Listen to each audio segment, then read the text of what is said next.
Okay, guys, gals, welcome to another speaker series.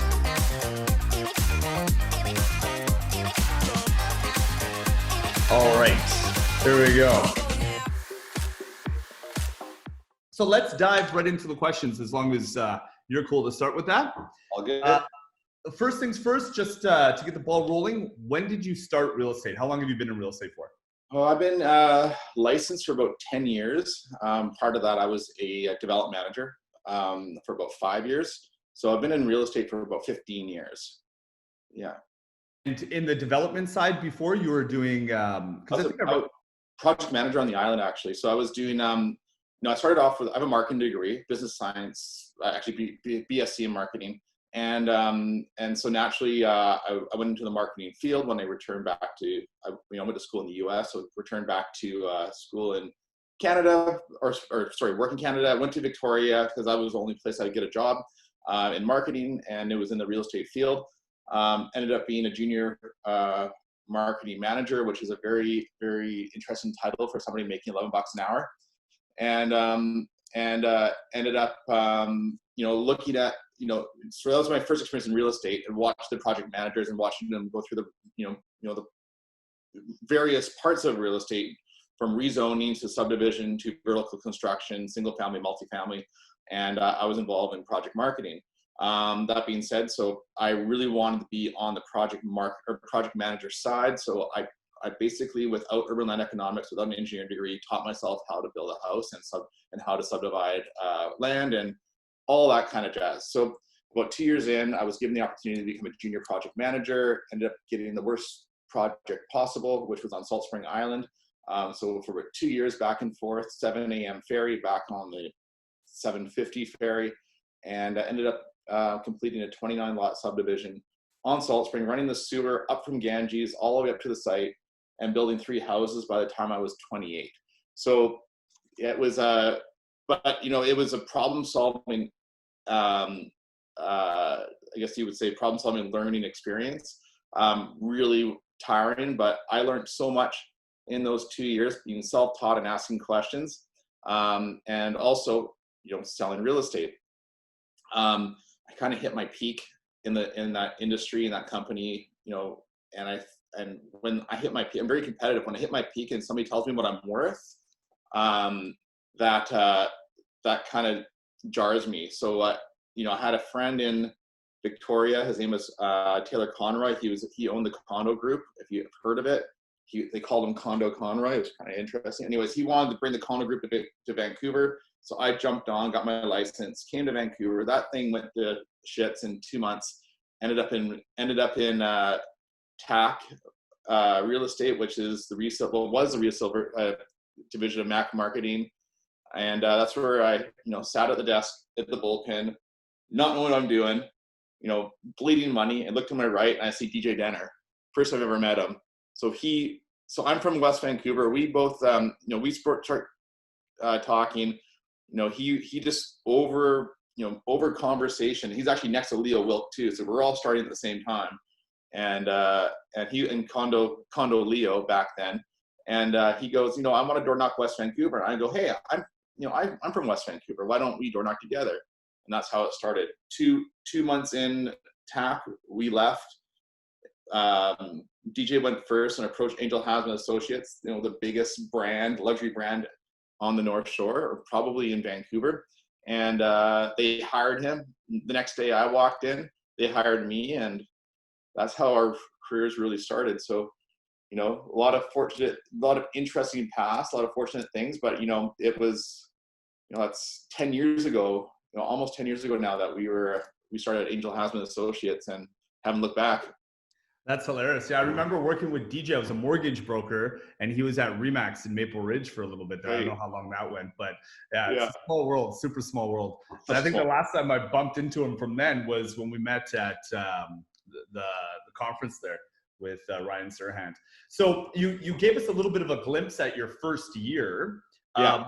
What else was like, so let's say your first year, because it seemed like at TAC you didn't really do much. It was kind of just getting your feet wet, or Was there a lot of did you do a lot of business there, or was it once you hit angel enhancement that you started doing business? How did that first year or two kind of look?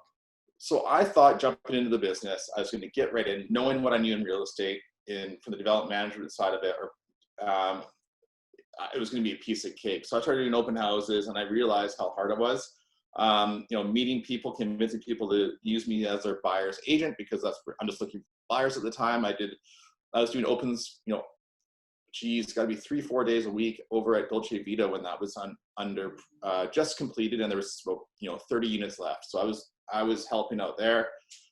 Picked up a few leads, but I didn't really close anything. I didn't close a deal at TAC, and I closed one deal in the first 6 months that came from that lead source. And I realized, I'm like, wow, it takes forever to convert a buyer client, right? And forget about listings.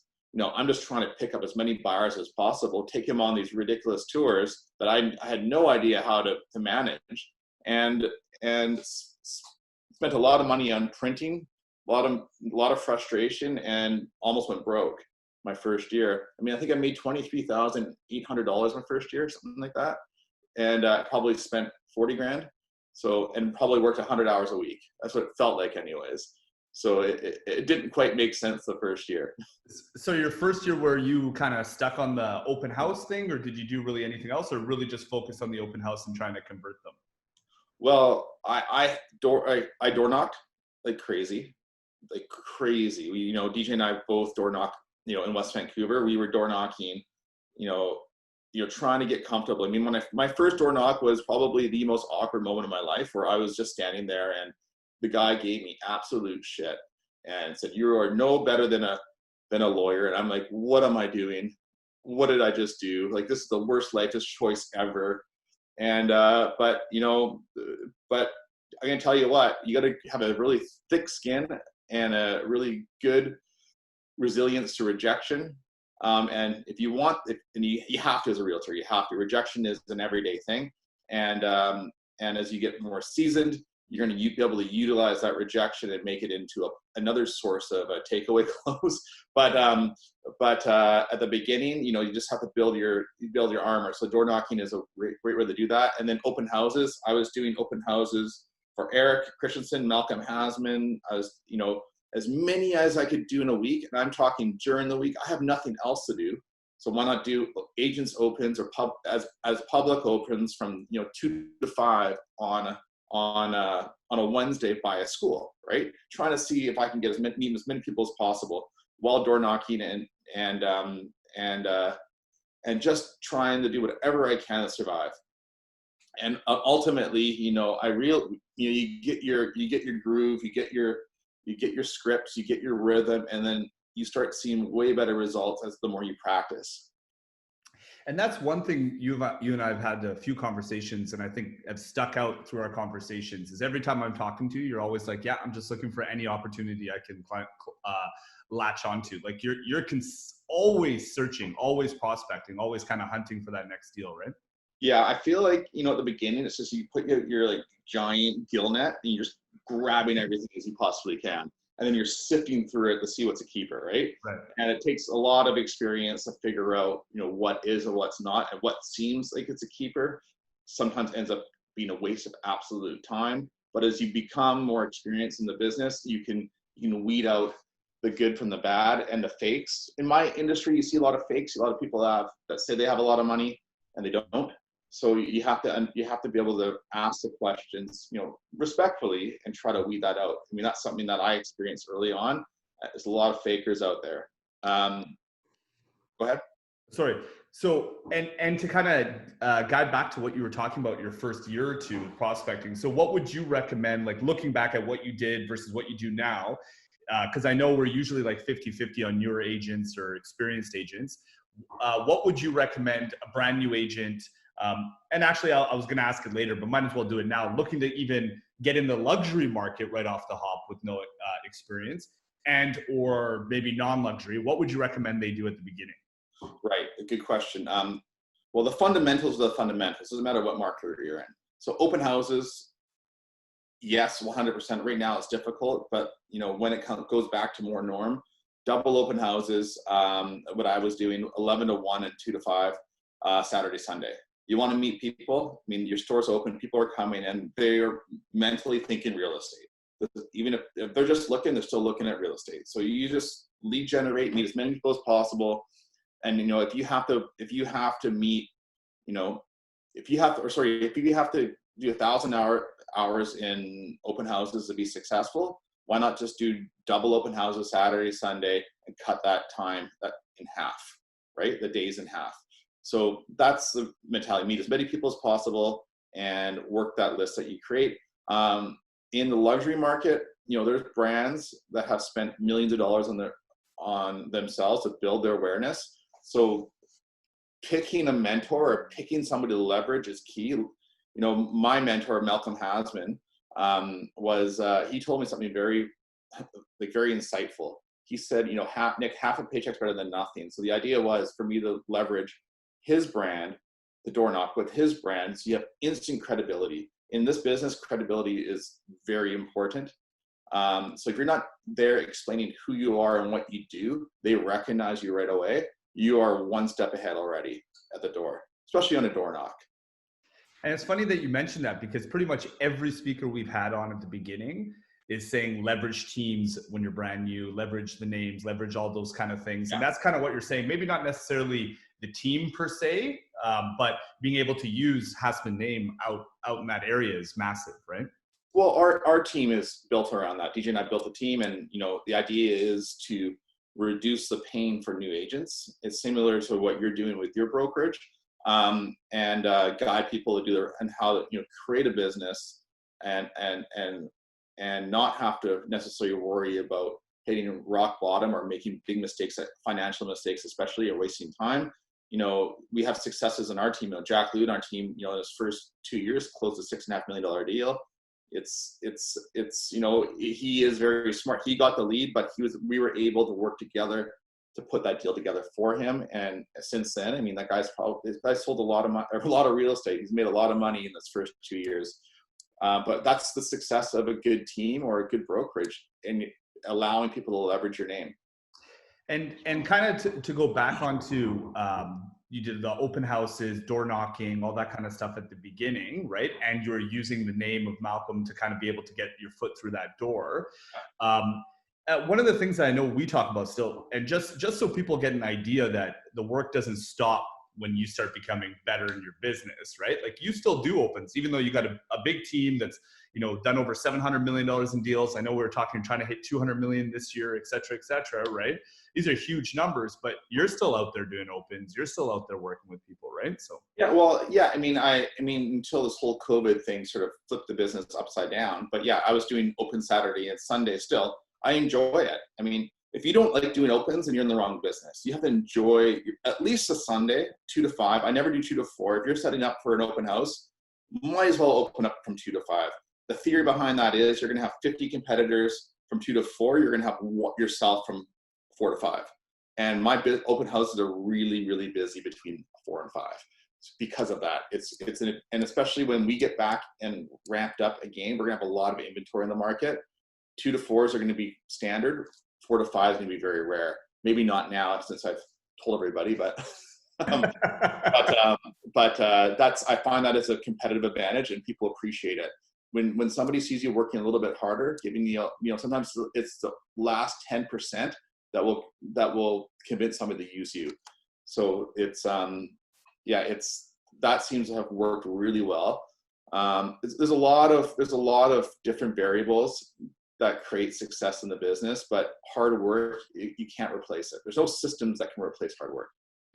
It's funny that you mentioned that. That's one of the things that I really admire about you, is the fact that even though you're a humble guy, easy guy to get along with, you're incredibly hungry, even though you're doing a lot of work or a lot of business right now, right? To kind of segue into that, where do you get majority of your business from? So where does Nick get all of those deals or leads, or where now, as your team is where it is right now, where does most of that business come from? Yeah, so now it's probably 50% will be open houses still, and the rest will be referral for the most part, or even Instagram's been very good.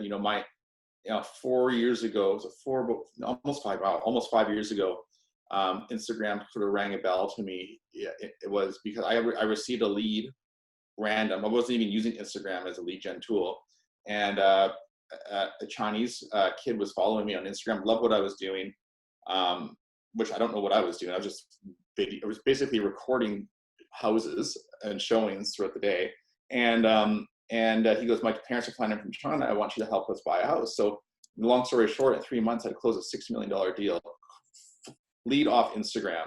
Horrible. So horrible, right? So, but the utility of Instagram is huge, or social media is huge. It allows people to see a glimpse of who you are rather than just your ads. So it gives you a humanistic reflection to the general public rather than just a story that people can create around an ad.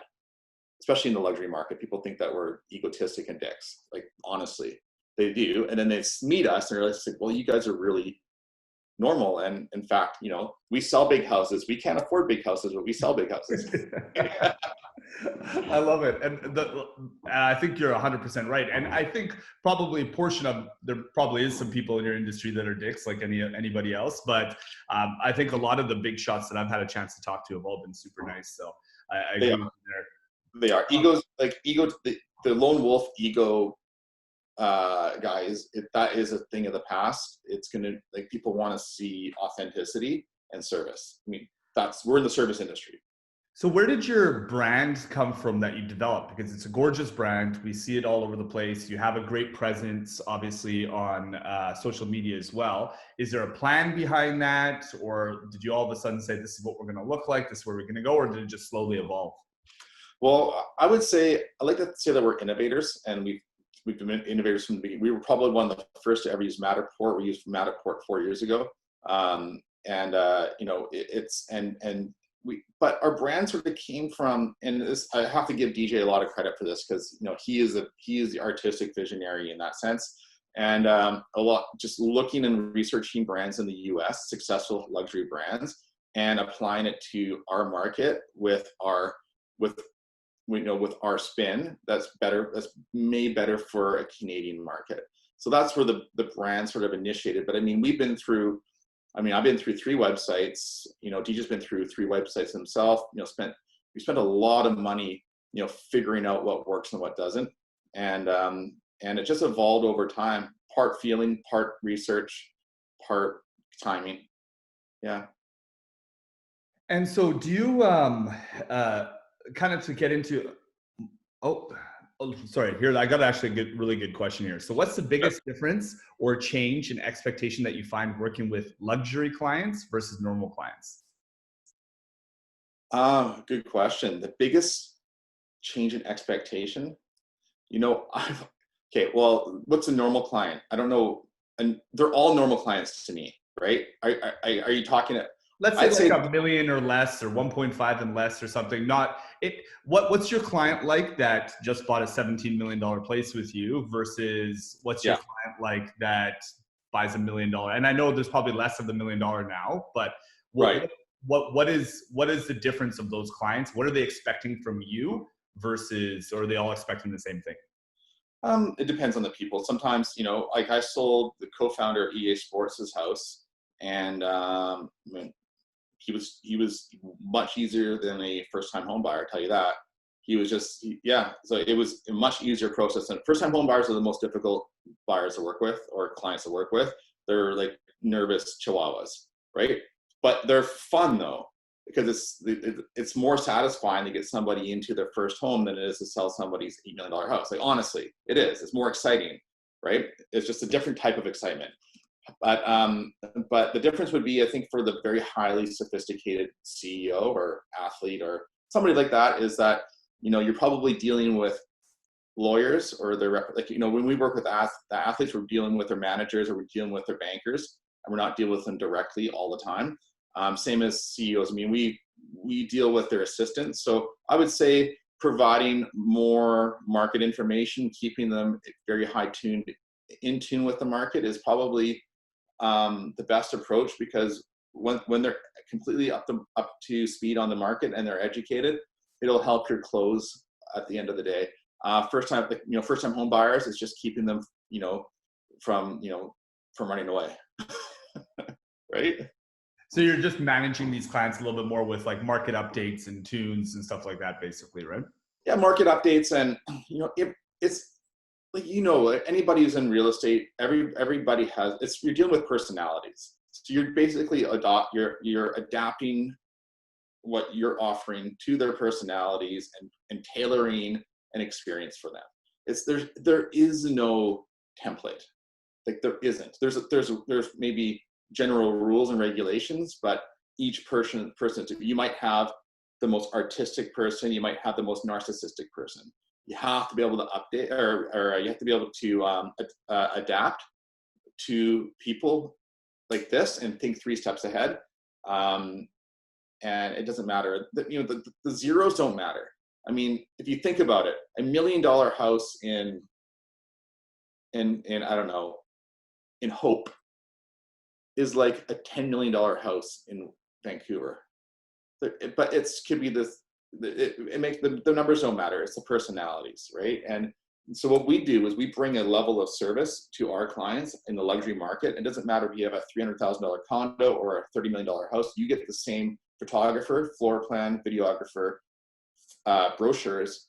So the service is a luxury aspect of it. It's not necessarily the real estate. I like that philosophy. Okay, so let's get into a little bit more of what makes you tick, as far as what's your average day look like? Do you have like a morning ritual? Are you up in the morning at 5 a.m. or are you a nighttime kind of guy? What does the average day look like for a successful luxury agent? I am definitely not a 5 a.m. club person. I'm a workout at night type person. I'm just a night owl. So I'm up at 7. That's my 7:30, usually 7 though. Make my coffee, have a little breakfast, get to the office, 8:39. My assistant arrives at 9. We sort of, DJ's usually there a little bit earlier at 8, and we just sort of set the day up there. And each day is different. I'm going to be quite honest with you. We have our follow-ups. We don't have our follow-ups like Monday at 9 a.m. We have our team meeting on Monday at 10 a.m. to start the week off. To go over how the open houses went, if there's any issues, any opportunities and successes, and then we go from there. We'll look at the expireds as they pop up throughout the week, and we'll hit those. We cherry pick the ones that we really want to hit, and we focus on those. The team, as they're growing in their business, they're also doing door knocking. I don't really door knock much anymore. Client maintenance showings, on the admin side, having Madison on the side, takes away a lot of the stuff that we would normally do as new agents, set up ads, set up Instagram posts, email follow-ups, newsletters, and all types of stuff is handled by her, which is great. And we can just focus on showings and meeting with clients. I mean, that's everything that's all you should be doing. Try to meet as many people, maintaining relationships, and show real estate. So you're continuously prospecting, trying to book those appointments. As soon as you mentioned the word expired, like 30 people instantly said, what do you do for expireds that's different, right? Could you elaborate just a little bit? Like you're door knocking them, calling them. It's hard to get their numbers, I know, but if you can get into that. Yeah, it's like, I try to tailor my expired packages to be very personable. So, always, when you create your expired package, always handwrite on the envelope, because everybody's going to open up anything that's handwritten. If it's printed, it might just go right in the trash, right? Especially if it's branded, right? Don't brand it, just handwrite it, right? Door knock it, in the past, but now you can mail it. But and tailor the message it might take you an extra 10 minutes to put that package together, but it's going to pay off in dividends. So tailor the message to that house.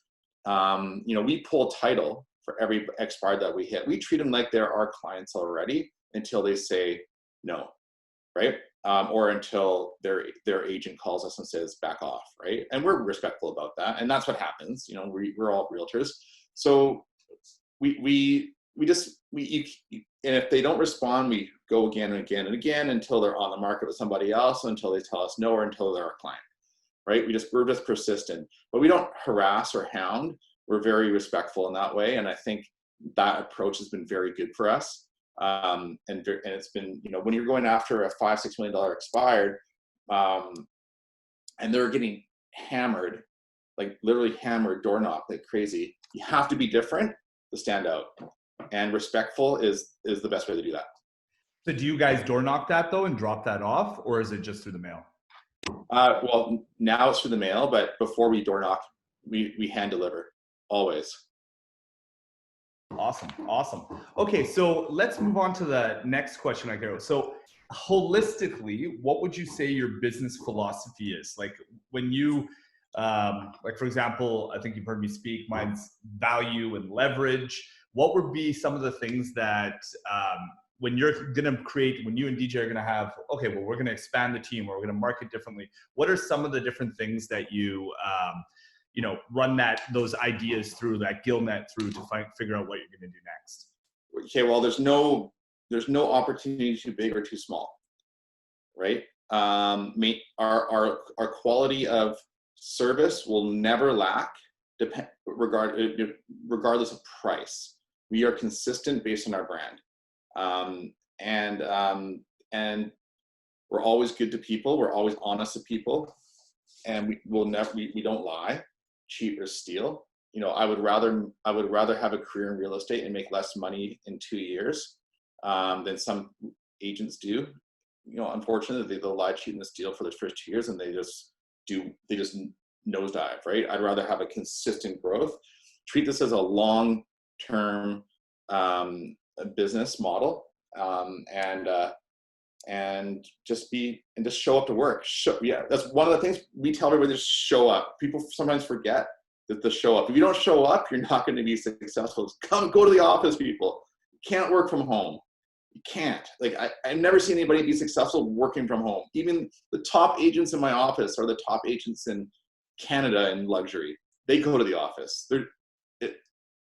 You have to show up. It's something about being around people who are like-minded that just everybody rises to the top. Yeah, I think that's huge. I agree with you 100%. Okay, so now we're obviously in this weird season of the coronavirus going on here. Hopefully it looks like, and we had this conversation, looks like we're on the tail end of it, but who knows? Now there's killer bees apparently, so that could be next on the list. What is your outlook on it, A, and B, what are you doing a little bit differently during this time? A lot of these realtors that have been on have been mentioning that they're following up with their clients just to see how they're doing, making sure that they're doing well, that kind of stuff. And then what keeps your motivation going? Like, how are you still doing deals? How do you wake up in the morning where there's tons of agents just sticking their head in the ground? Yeah, I like to block out the noise. I mean, who are the agents that are complaining, and who are the agents that are sticking their head in the ground? For the most part, unfortunately, they're the same agents that complained when the market was hot. They couldn't pick, it was too competitive, or the market was slow. I can't get business. Complainers are complainers, and that's that. We've been very successful. We've sold $48 million in real estate. Our biggest sale is the biggest sale in the history of the Fraser Valley at $17 million. That offer was written March 3rd.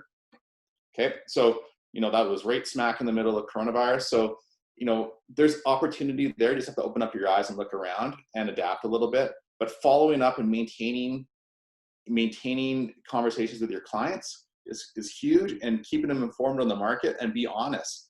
I'm going to tell you, if you have a listing and you feel it's like a little bit overpriced, and you're constantly educating your client, when you get that offer, you have a better chance of closing that offer, or negotiating them off a number that's a little bit too high, and putting that deal together.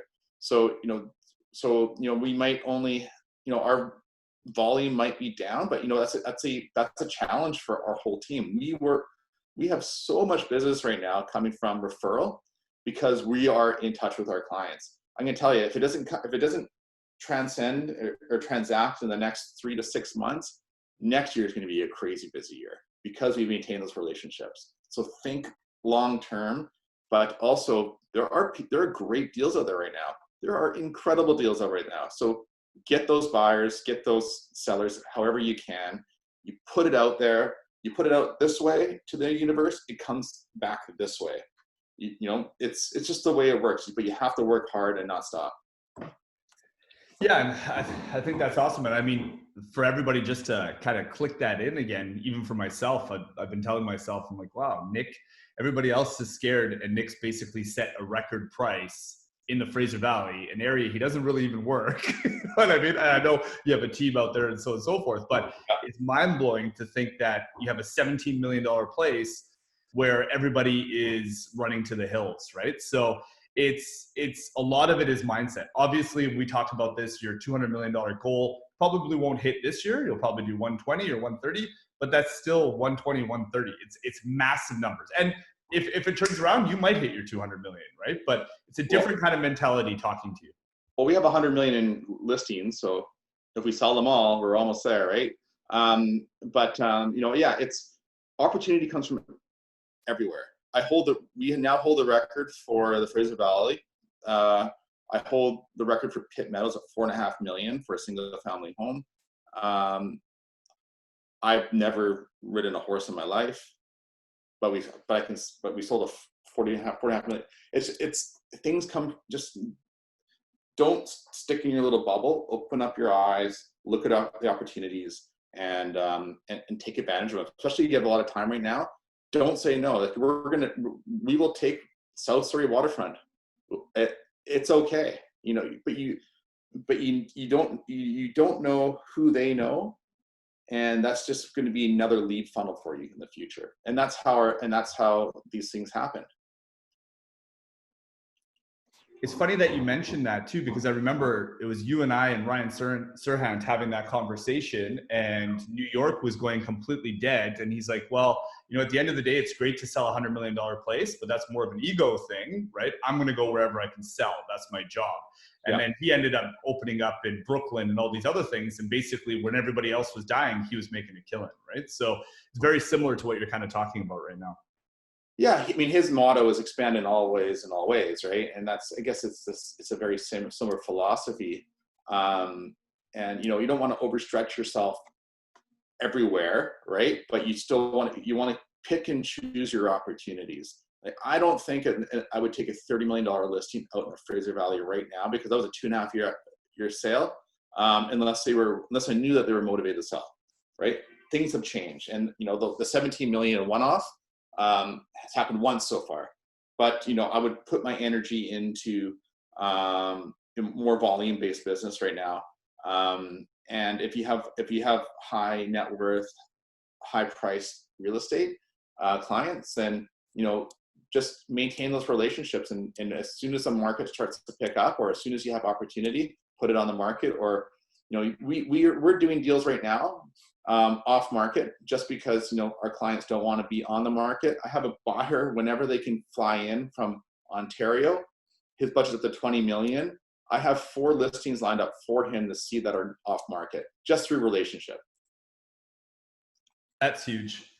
Okay, so let's get into a little bit more of your marketing stuff. So what have been the most fruitful marketing initiatives you've implemented, and what have been some of the biggest mistakes you've made? So we've had a couple people ask, like, do you do mail outs? Do you do, you know, radio, TV? I know you guys do some back of buses, that kind of stuff, right? What have been some of the things that translated? And do you do any online lead gen? People have been asking about that as well. So yeah, so I've done online. I probably spent $30,000 on online lead gen and not one conversion. Very expensive. Yeah. Bus ads are great for reminder advertising. They just tell the community that you're there. No one's going to call you off a bus, but they're going to recognize you from the bus at an open house, right? In terms of newspaper ads, have been pretty good. Again, it's more reminder than anything, but it's a combination of, I'd say social media. Social media is number one for us for lead gen. Social media has been number one. And you wonder, it's like, well, you know, these 60, 70-year-old people who own these waterfront houses in West Vancouver, they're not on Instagram. I go, they're not, but their kids are. And we got a lead last year. We sold a $9 million waterfront based on they wanted to use one of the old school top agents, and their daughter's like, no, you got to use these guys, and they used us, and we sold the house. I think social media is key. Video is crucial. Taking your listings that you have and maximizing the content is huge. Like we do crazy videos for our $20 million listings. We do crazy videos for our $800,000 condos. It's consistent, and they get huge hits on YouTube, right? Look at YouTube as a search engine. I don't advertise anything. I don't pay for anything on YouTube. I have 6,500 subscribers just because we have really beautiful videos. It's all part of the big picture. So there's not one single thing that works. It's a combination of everything. And touching on mailers, we haven't had huge success on mailers. I think we're getting leads off mailers, but we're not doing them anymore just because we find that there's so much junk out there that people just throw them away. It's online marketing seems to be the ticket right now. So you're doing online, but more brand associated online versus reputation based. Yeah, pay-per-click kind of stuff. Yeah, we're not too much pay-per-click at all, and we've never figured it out. And so talking to online brand or pay-per-click managers, I guess you could say, one of the biggest issues in Canada is that you're not allowed to target via income. So if you don't do that, then you develop this huge pool of clicks that aren't really your target market. And that's one of the reasons why in the North Shore especially, we don't do it. We can't target by income. So we spend so much money on clicks, but no conversion. And that makes sense. It's a different demographic altogether, right? Yeah. It's a good question here too. Did you need to adapt your business after the foreign buyer tax was introduced by advertising to owners of townhomes or condos? And did social media pick up the slack, or did you advertise elsewhere? We didn't have to really, the government advertised for us what it costs to buy a house, 15%, then 20%.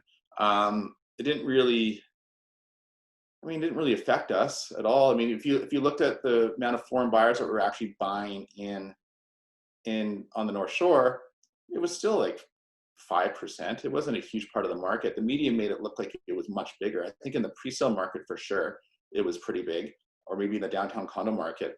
But a lot of people forget that, just because Chinese people are buying in Vancouver doesn't mean that they're foreign buyers. Their money's been here for a long time. So a lot of it's relocation. Imagine going to Beijing and imagine you go to Beijing and the roles are reversed. All they do is they speak Mandarin, you speak English. You're using a Canadian realtor in Beijing to go find a neighborhood who doesn't really know the area very well yet. And you get placed in, I'm going to say, I don't know, if you want to be in downtown Vancouver, you get placed in Steveston, okay? In relative. You're there for 2 years, you get your PR, then you switch. This is exactly what has been happening in Vancouver. People are relocating as soon as they get used to the neighborhood, get used to the city, and they find the place where they want to be. So a lot of the Chinese buyers in the last 2-3 years have been, during since the foreign buyers tax has been implemented, still have been residents, PR, right? I think now though, the vacant home tax has been an issue, and the speculation tax has been an issue, where the income has been generated has slowed the market down a little bit, because you have to pay an extra percentage on your properties if your income is out of country. If 51% of your income is generated out of your country, right? So that's been more the factor than the foreign buyers tax. That's just noise. That's not reality. Yeah. That makes sense. Okay, so switching into a little bit of a different thing. So what made you choose the luxury market? Is it because you're from there, or is it like what made you choose that versus just selling condos downtown? Well, I chose selling condos downtown first. I was intimidated by the $1 million price tag. I'm like, if I ever sell $1 million house or condo, I've made it, right? It was just like this weird block in my head. And then so when DJ challenged us to go knock the North Shore, especially West Vancouver, I'm like, okay, well, we're going to be knocking $4 or $5 million houses. This is going to, like, there's no chance. That's when I realized, after knocking a few of these houses, is actually, people are great. People love their houses. Private ownership number doesn't make a difference at all. I mean, I remember walking into the co-founder of, knocking on an Expire, the co-founder of EA Sports, and meeting Hanno at the door, and him saying, yeah, okay, I like your tenacity, I like your effort. I'm going to give you an opportunity to pitch us. And we sold an $8 million house off a knock. It's not about the numbers. If you reprogram your mind and you just look at people as people, and they all have their needs and their wants, and you can read them, then the numbers don't matter. Don't be intimidated by numbers. I tell you, sometimes really rich people are working at home, or they have nothing to do, or they're not doing much, and they just love having a conversation with somebody with drive, because that reminds them of them. That's awesome. That's awesome. I love that. Okay, so on to that, because it kind of speaks for it a little bit. What differentiates you from the competition? What do you do better? Well, I try to work harder than everybody else, number one. So I'm working as hard as I can at the office every day, and is number one. Number two, bringing knowledge and value. So knowing my stats. I work in a very, very competitive market. I'm going to give you an example. In the last 30 days, I've had 13 sales in West Vancouver. There's been 20 sales in North Vancouver. So that's 33 sales. I don't know. That's 1,500 agents, right? Not a lot of business, right? We've been involved in 4 of those deals. So as a team, so we're constantly working hard for our clients. We're constantly trying to find opportunity. We're thinking outside the box. If we have a buyer, we're going to try to find off-market opportunity. If we have a seller, we're going to be being very proactive and calling and emailing other agents saying, do you have anybody for this? That's one aspect of it. Another aspect is obviously our marketing. As soon as somebody copies us or the market copies us, then we're innovating. We're just trying to always be at the top of the curve and never on the bottom side of the bell curve. So we're always in innovation and development and growth. And creativity too. I mean, even things like this, right? These are, a lot of agents don't participate in these things, right? They're blocked in. So everybody who's participating in this, even as a viewer, is here to learn and innovate and adapt based on other people's experiences. So, and just do what works and cut out the stuff that doesn't work. So, it's like especially now in this time, we are never going to go back to the norm, at least not in the next 2 years, right? It's people are always going to be concerned of, sickness, of, a second spike in the fall. So prepare for that. How are you going to adapt your business for that outcome? And this is happening. 100% is happening.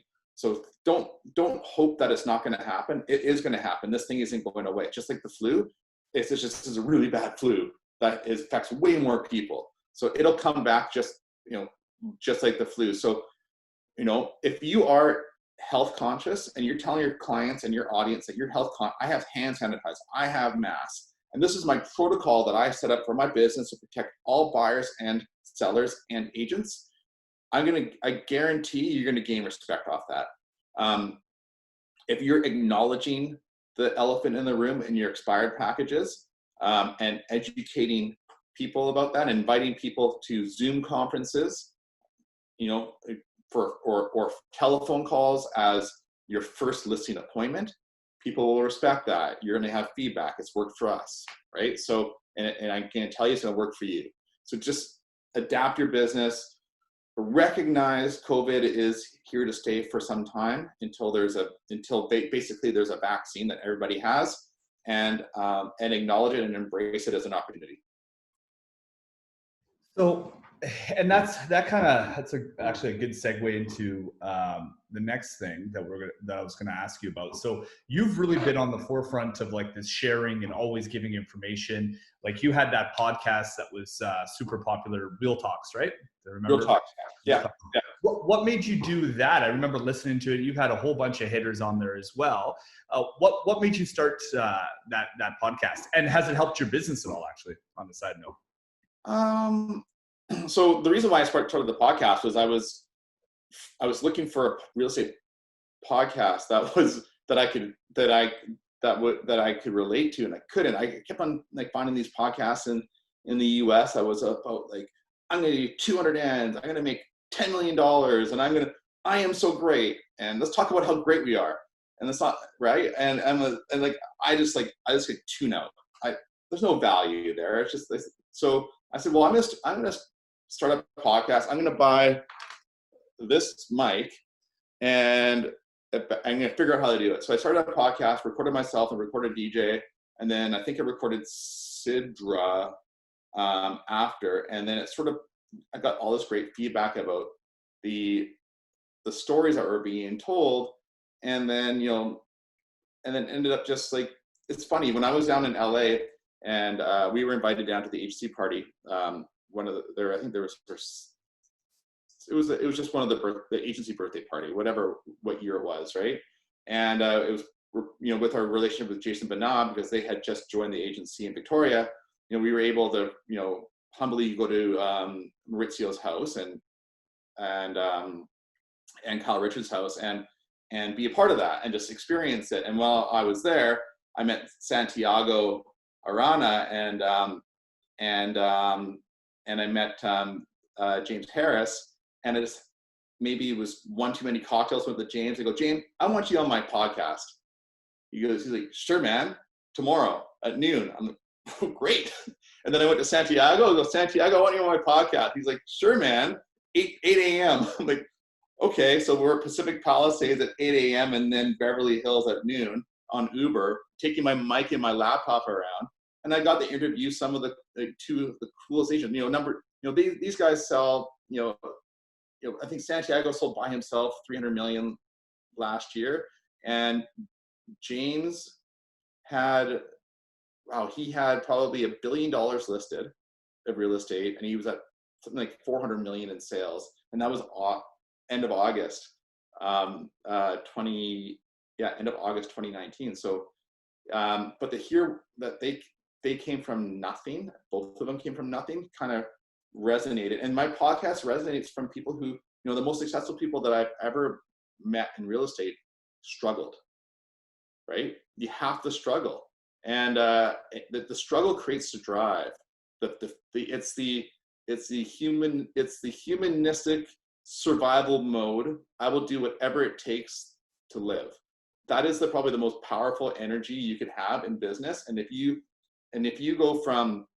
can switch out of desperation to aspiration in the middle of your journey, then it's going to be even more fruitful. And that's if you listen to my podcast, nobody had it easy.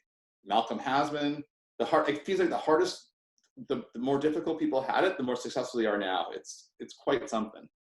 Yeah.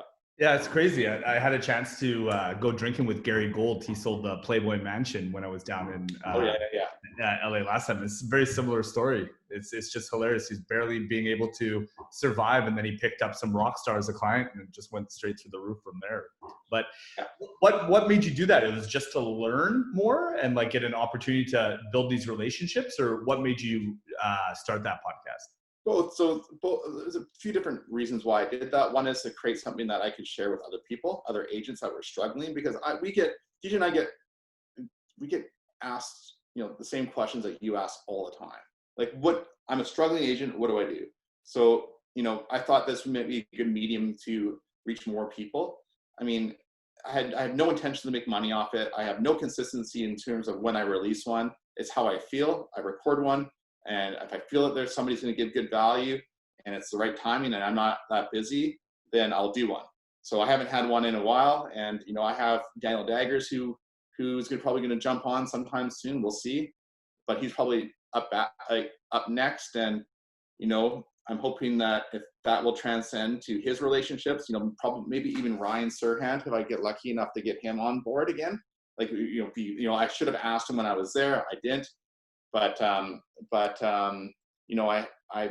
potentially have a couple others in LA, some big agents from television that would do it. So we'll see where it goes, but it all depends on, their timing, my timing, and how I feel, and if I can bring value to it. I just don't want to release podcasts that don't bring any value or that are repetitive. That makes sense. Totally. Okay. Yeah. So last question here, unless somebody chimes in. I think we've gone through most of them here. It's quite a few. Oh, actually one great question. Biggest mistake in the beginning, and what did you learn from it?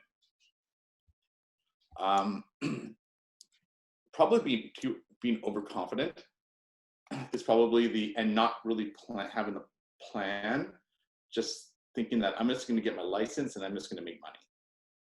Yeah, it's just that came from just my old job, right? I knew a lot and I didn't know anything really.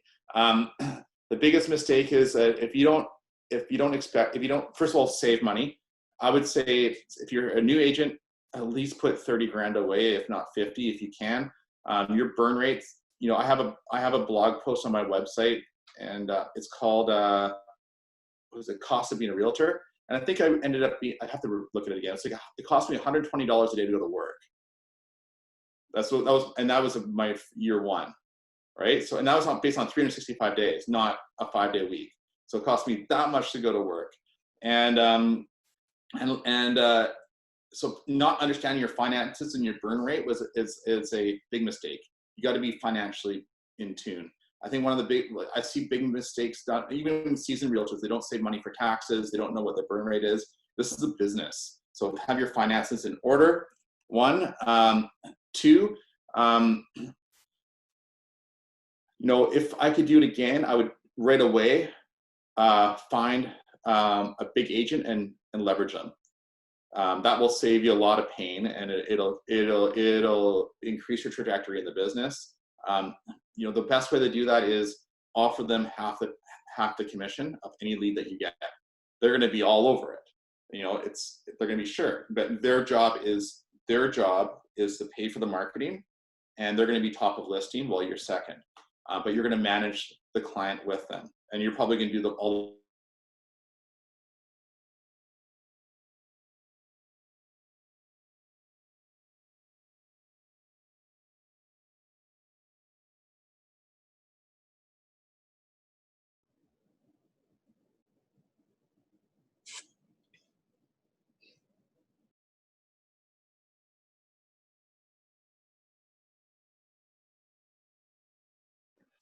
I lost him there for a second. Did you guys lose him?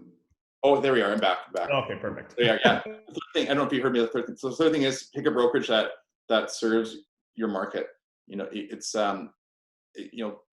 familiarity or a good brand is important. It'll help you. Don't go for the cheap brokerage. Go for the one that adds value.